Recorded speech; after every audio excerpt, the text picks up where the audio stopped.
comment on pratique, comment on se développe, comment concrètement on devient soi-même libre, libre de tout ce qu'on nous a appris, de tous ces carcans, de tous ces conditionnements. Comment on atteint cette liberté?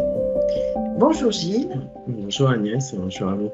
Bonjour à tous et bienvenue au Réveil émotionnel hebdomadaire. Alors aujourd'hui, on va vous présenter notre projet d'éco-village en intelligence émotionnelle. Et Gilles, je te pose la première question. Pourquoi un village en intelligence émotionnelle? Alors, un village en intelligence émotionnelle, d'abord parce que ça fait bientôt 20 ans que j'enseigne l'intelligence émotionnelle, en individuel, en groupe. Et aujourd'hui, j'ai envie d'offrir cette possibilité de vivre en intelligence émotionnelle dans un cadre naturel au quotidien. Et donc, permettre à chacun de vivre librement. On parle d'intelligence émotionnelle, mais bien sûr, c'est une intelligence relationnelle. Tout ça, c'est la même chose, c'est de vivre en harmonie avec soi, avec l'autre, avec la nature. Voilà pourquoi. Puis nous appuyer sur ces ressources émotionnelles que nous avons tous de façon quotidienne, que ça devienne quelque chose de naturel. C'est créer une micro-société dans laquelle on va pouvoir montrer que c'est possible de vivre autrement. Surtout dans cette période trouble que nous vivons aujourd'hui, de voir qu'il y a d'autres possibilités qui s'offrent à nous. Finalement, mettre en pratique ce que tu as présenté lors des différentes interviews. C'est ça, c'est mettre en pratique tout ce que j'ai présenté, mettre en pratique toute la pédagogie émotionnelle, mettre en pratique toutes les expériences que j'ai pu utiliser pendant ces 20 ans et les mettre au service d'un groupe, d'une communauté qui a envie de trouver, qui est pionnière à vivre autrement, ensemble. Alors, concrètement, c'est quoi un village en intelligence émotionnelle? Alors, un village en intelligence émotionnelle, c'est un espace de vie privé et ouvert. Parce que souvent, on me dit, oui, mais vivre en communauté fermée, c'est pas terrible. Oui, c'est vrai, c'est pas le but. Le but, c'est de garder cette communauté pour nous entraider et pour que cet esprit puisse vivre, et en même temps être ouvert à l'extérieur et pouvoir offrir des séminaires, pouvoir offrir aux gens la possibilité de venir un jour, une semaine, un mois dans la communauté pour savoir comment ça se passe. Qu'est-ce qui se passe? Quelle différence cette communauté avec les autres ou avec comment on vit dans la société, dans une ville? Voilà ce qui me vient. C'est un lieu de vie aussi où on est chez soi, parce qu'on a un lieu personnel où on peut vivre chez soi, et on a un lieu collectif où on peut vivre avec les autres. Donc les deux sont possibles. À un certain moment, on a besoin de se retrouver chez soi. À un certain moment, on a envie vraiment, on a besoin d'être avec les autres. Voilà, l'idée c'est ça.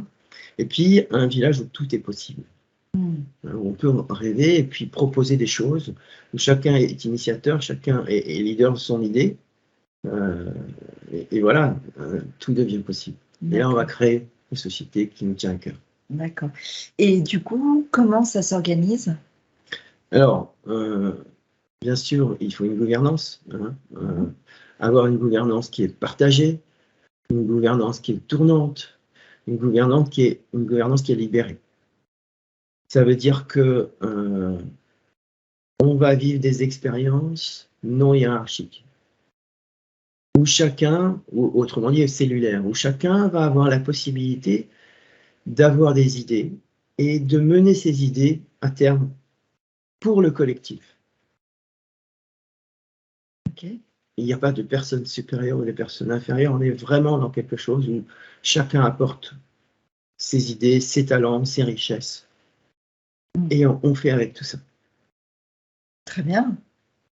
Voilà, c'est un espace aussi de croissance, c'est un espace de pratique. Bien sûr, il ne s'agit pas de dire, ok, moi je suis super et tout, mais comment on pratique, comment on se développe, comment concrètement on devient soi-même libre, libre de tout ce qu'on nous a appris, de tous ces carcans, de tous ces conditionnements. Comment on atteint cette liberté?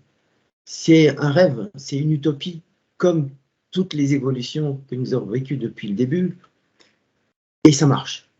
Ça a marché dans les séminaires, ça marche aussi dans le collectif. Donc, il n'y a aucune raison que cette communauté ne puisse pas vivre et s'épanouir. Et c'est ça qu'on va essayer de faire le plus humblement possible, évidemment, et de voir aussi nos erreurs. Parce que ça, c'est important, c'est comme ça qu'on apprend.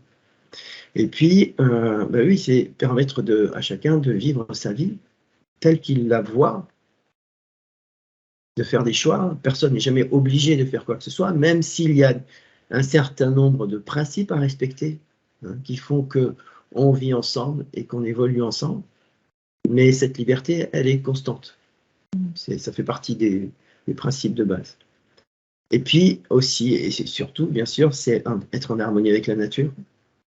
Parce qu'il ne s'agit pas de développer quelque chose entre humains, mais oublier la nature, d'être en harmonie avec la nature, les animaux, les plantes, on fait partie, on vit avec tout ça.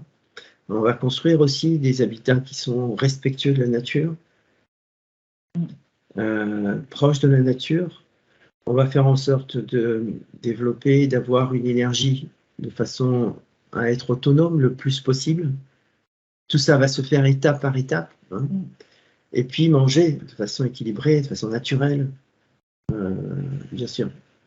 Et l'humain étant au cœur de tout ça, l'humain et l'intelligence humaine pourra se développer, et on va être beaucoup dans la gestion, la régulation des épanouissements.